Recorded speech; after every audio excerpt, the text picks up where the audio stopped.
Royalty has always fascinated the world, but behind the jewels and titles often lurk shadows of cruelty.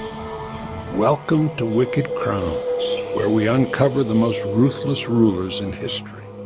Today, we tell the story of Prince George of Cumberland, a prince whose arrogance and cruelty left his crown forever stained. Born in 1819, George was son of Prince Ernest Augustus, Duke of Cumberland, and nephew to King George IV. By bloodline, he was close to the British throne, but those who knew him whispered of arrogance, cruelty, and violent temper. Even in childhood, George showed signs of cruelty, bullying servants and delighting in tormenting those weaker than him. A childhood accident left him blind in one eye, but instead of humbling him, it hardened his arrogance. When Queen Victoria inherited the British throne in 1837, the crown of Hanover passed to George's father. That made George the crown prince, yet his behavior grew only more insufferable, infamous for his sharp tongue and domineering presence. In 1837, George's father, King Ernest Augustus of Hanover, abolished the liberal constitution that had protected his people's rights. The act shocked the kingdom, and from the halls of Göttingen University, 7 professors rose in protest. Among them were the famous Brothers Grimm, Jacob and Wilhelm, men of learning and culture who dared to defend freedom against tyranny. The professors became known as the Göttingen Seven. Their protest was peaceful, their words dignified.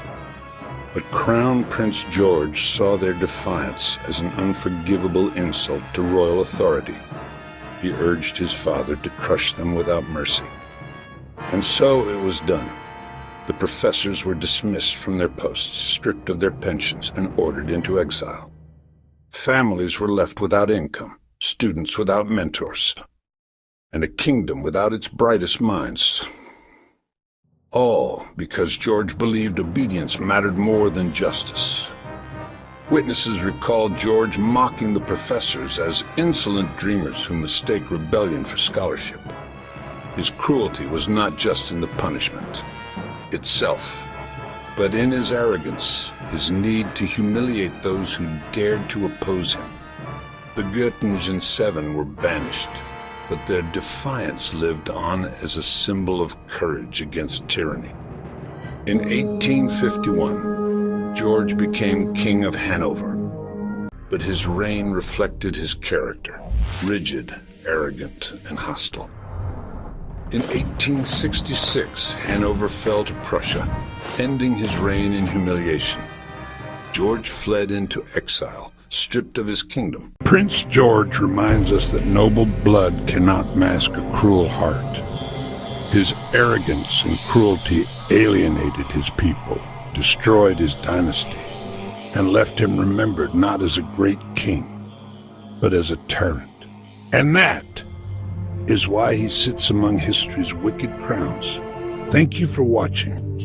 If you enjoyed this story of royal cruelty, don't forget to like, subscribe, and join us next time for another tale of power, blood, and betrayal.